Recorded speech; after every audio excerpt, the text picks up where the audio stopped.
শুনলাম একদম কম খরচে নাকি আপনারা গুজরাট ট্যুর করাচ্ছেন, তাও আবার দুটি জ্যোতির্লিঙ্গ নিয়ে। শুধু যে এত কম খরচে জ্যোতির্লিঙ্গ দর্শন করাচ্ছি তাই নয়, আমরা তার সাথে দেখাবো দ্বারকা, কচ্ছের রান এবং আপনারা করবেন গির জঙ্গল সাফারি। সেই অসাধারণ অভিজ্ঞতা। আমরা যে দুটো দ্বাদশ জ্যোতির্লিঙ্গের কথা এখানে উল্লেখ করলাম প্রথমে, সেই দ্বাদশ জ্যোতির্লিঙ্গের প্রথম জ্যোতির্লিঙ্গ সোমনাথ, যেটা আমরা দর্শন করাবো আপনাকে সোমনাথে, এবং অষ্টম জ্যোতির্লিঙ্গ যেটা নাগেশ্বর, সেটা আমরা দর্শন করাবো আপনাকে দ্বারকাতে। আচ্ছা, এই জ্যোতির্লিঙ্গ সহ গুজরাট ট্রিপে প্যাকেজ কস্ট ইনক্লুড আর কি কি থাকছে যদি একটু বলেন। Package cost include Kolkata to Kolkata experience tour manager, তারপরে ব্রেকফাস্ট, ডিনার, লাঞ্চ এবং ইভিনিং স্ন্যাক্স মিলিয়ে চার বেলা বাঙালি খাওয়া দাওয়া। তার সাথে থাকছে সুন্দর অ্যাম্বিয়েন্সে 3 স্টার হোটেলে থাকা, কোনো জায়গায় ডিলাক্স হোটেলেও থাকা, এবং AC bus total Ahmedabad to Ahmedabad. আচ্ছা, এই 15 রাত্রি 16 দিনের এই গুজরাট ট্রিপে মানুষ প্রথম দিন থেকে শেষ দিন পর্যন্ত কোথায় থাকবে, কি কি দেখবে, মানে আপনারা কি কি দর্শন করাবেন, কি কি দেখাবেন টুরিস্টদের, যদি একটু সংক্ষেপে বলেন। প্রথম দিন আপনারা সবাই হাওড়া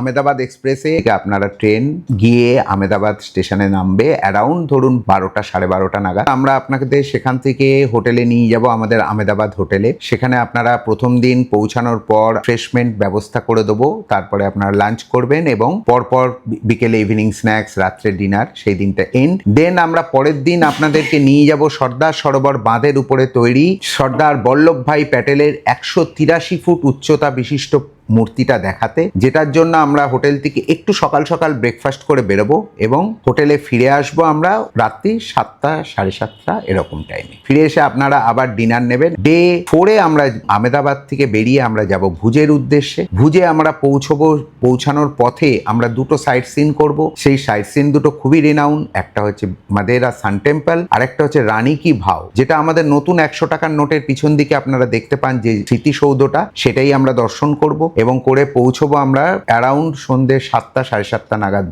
ভুজে পৌঁছে আপনারা ডিনার নেবেন এবং হোটেলে রেস্ট করবেন। পরের দিন সকালবেলা আপনারা ভুজের লোকাল সাইট সিন করবেন এবং আফটার লাঞ্চ আমি আপনাদেরকে নিয়ে যাব কচ্ছের রান দেখাতে, যেটা বিখ্যাত হোয়াইট রান অফ কচ্ছ বলে গ্রেটার কচ্ছ দেখিয়ে ফেরত নিয়ে আসবো এবং ভুজে আমাদের দুটো রাত্রি সমাপ্ত হবে। তৃতীয় দিন আমরা ভুজ থেকে বেরিয়ে আমরা পৌঁছাবো হচ্ছে দ্বারকা পৌঁছতে আমাদের সময় লাগবে 7 থেকে 8 ঘন্টা।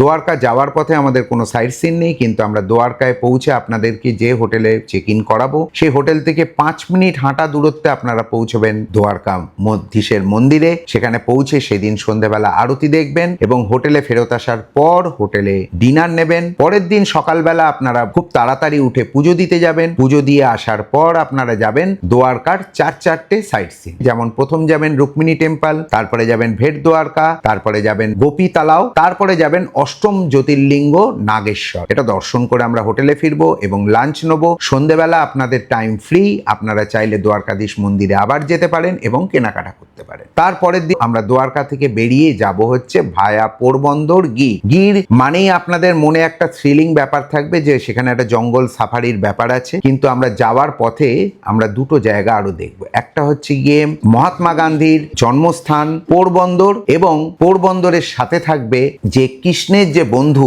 সেই ভেট দ্বারকা সুদামা, যে সুদামাকে যে ভেট দ্বারকা ভেট দিয়েছিল কৃষ্ণ, তার রাজপ্রাসাদ। এই দুটো দেখে আমরা গির পৌঁছানোর পথে যদি আমাদের হাতে সবকিছু ঠিকঠাক থাকে তাহলে আমরা ইভিনিং টাইমে গির জঙ্গল সাফারিটাও কভার করার চেষ্টা করব। করে আমরা গিরের হোটেলে পৌঁছে চেক ইন করবো এবং ইভিনিং স্ন্যাক্স এবং ডিনার নেবো। গিরে আমাদের একটা রাত্রির। পরের দিন আমরা সকালবেলা ব্রেকফাস্ট করে গির থেকে বেরোবো, যাবো আমরা সোমনাথ, কিন্তু ভায়া দিউ হয়ে।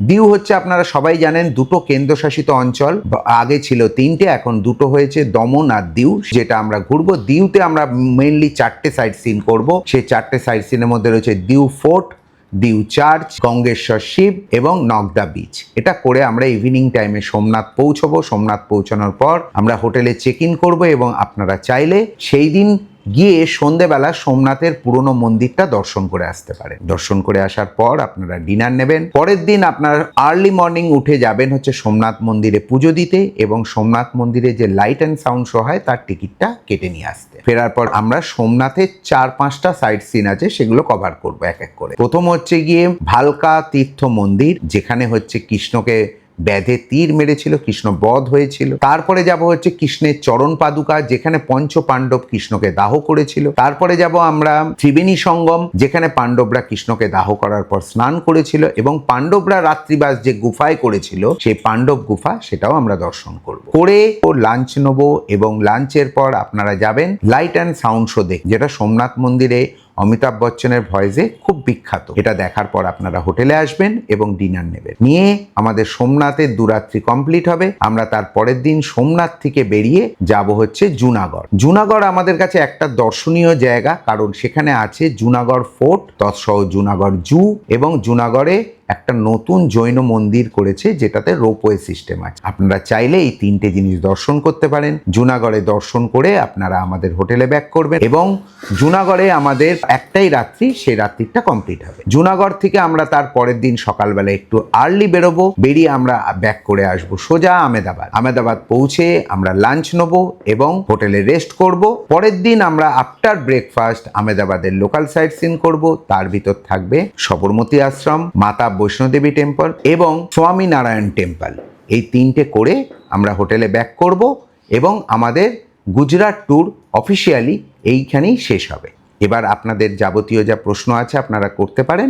নিচের যে নাম্বার দেওয়া থাকবে সেই নাম্বারে কল করুন, এবং আপনাদেরকে যাবতীয় প্রশ্নের উত্তর আমরা দিই। নমস্কার।